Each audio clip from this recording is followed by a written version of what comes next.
I just want to finish off by saying a couple of things about how fast the world's changing. And it's gathering pace. It's gathering pace because of the internet. It's gathering pace because those, the have-nots of the world, know what they now don't have, and they're not putting up with it anymore. And I came across this wee thing on the internet as well, some presentation I was doing. And just to put it in perspective, and this is the amount of time certain technologies have taken to get 50 million users. 50 million users. There's about 55 million, 57 million people in the UK. But how long it took for an invention to get 50 million users. So it took radio 38 years, took TV 13 years, 50 million users. Took the internet 4 years, took the iPod 3 years. Facebook added 100 million users in less than 9 months. Downloads for apps, 1 billion in 9 months. If Facebook was a country, it would be the 4th largest country in the world. Unbelievable. And I'm telling you, it's only gathering pace. But this is your time. You understand all this. You are users of all this. You understand what's happening. You interact with it every day. You see the opportunities where you are. You've had the great privilege of being brought up in Scotland. We're democratic, we're free, we're educated, we're in a great position. But the competition that you guys face is not the person sitting next to you. And when the founders of Google were asked where they thought their greatest competitor was going to come from, they didn't say it's Bill Gates or Mark Zuckerberg at Facebook. They said it's probably some guy in China in his bedroom who we've never heard of, him and a mate setting up and coming up with the next disruptive technology. What I want to say today is, why not a couple of guys, a couple of girls in their bedroom in Scotland doing that? Why not a couple of guys, girls in this room doing that? Why not? Because I'm telling you, my big message today is, you can, and it's in your hands to do it. So thanks very much for inviting me along today. I really want to hear your questions now and answer them. Thank you.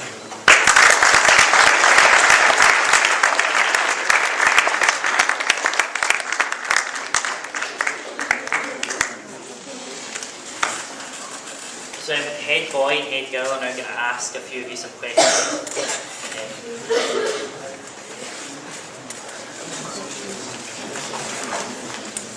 Is on?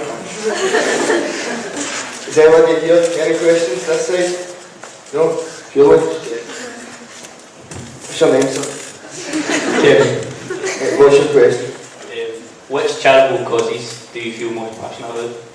Did everybody hear that okay? Yeah? I think the charitable causes I'm most passionate about are trying to change education right here in Scotland. Because I think education is the key to it all. Education is the key to building the confidence in you guys so that you say, yeah, it's not going to be some kid in China, it's going to be me. I'm going to do it. You know? That's really important, and we have given a lot of time and thought and effort into trying to do that. Over in Africa, we work with President Clinton in Malawi and Rwanda. And again, you talk about tough. Rwanda, 1994, 1 million people were killed in 100 days in a genocide. And the current president was the guy who stopped it. I'm very privileged to sit in his Presidential Advisory Council. President Paul Kagame, we also got an honorary degree from Glasgow University. And I'm very passionate about trying to help there, but my big passion is Scotland. And trying to get, education. Obviously here you've got enlightened leadership at the top. It doesn't happen everywhere, My whole point is that the world is changing so fast, you know it, but but our education system is kind of still educating in the same way we have for the past 100 years. You know, we still get these 8 weeks holidays in the summer so you can go and dig up potatoes, believe it or not. That's why we do it, because that's what we've always done. Hello, somebody needs to wake up. Yeah. Does anyone have a question? When did you realise that your business was becoming so successful? Yeah, did everybody get that? Yeah.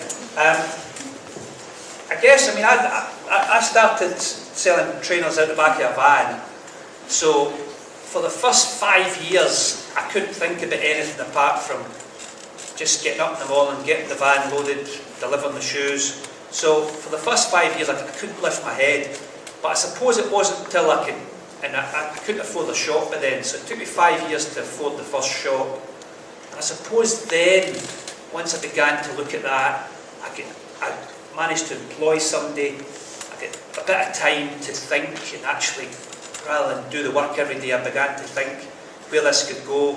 And I saw trainers just continuing to be really popular, thank God. And then the thing called the shell suit came in. Did you know the shell suit?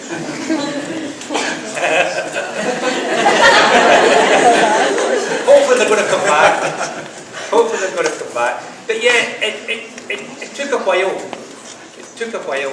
And I definitely didn't think when I first started off selling shoes in the back of a van, it could get to where it was going to be. I guess that's a bit like Steve Jobs saying, don't think you're going to have it all worked out at the beginning.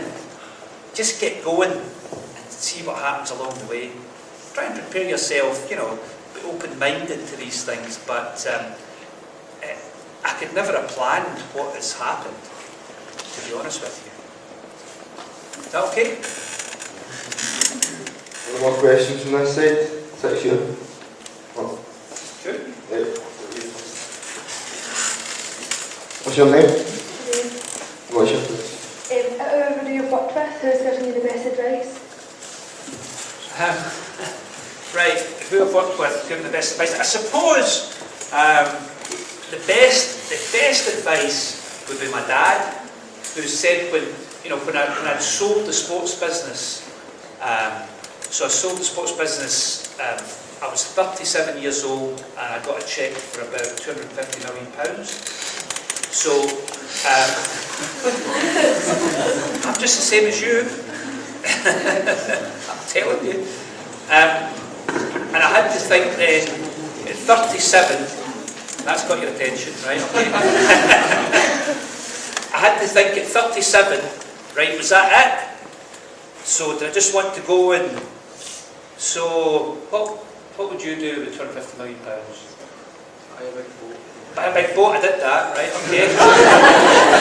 Anybody else? What would anybody else do? No, but is there any chance of a job in? Right, attitude, absolutely. Does anybody else know what they would do with that sort of money? You would travel? Right, okay. Professional philanthropy. You've been reading up.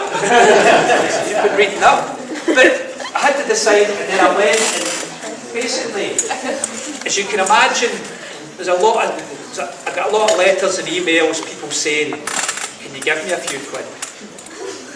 And being the big softy that I am, most of the time I write back and say, aye, okay. Don't write to me though. But I never knew whether that worked. I never knew whether it was a scam. I never knew whether it made any difference. My dad said to me, son, you don't just sit back and wait for what comes through your email or your letterbox to decide what business you're in. You actually go and work it out. So go and work it out for your charitable, your philanthropy as well. And I think that was a turning point. And I went and I travelled and I educated myself, met amazing people along the way. Vartan Gregorian is another one. You should Google him, president of the Carnegie Corporation in New York. Because Andrew Carnegie became a bit of a hero of mine. Scottish born, became the richest man in the world, and then gave his money for the common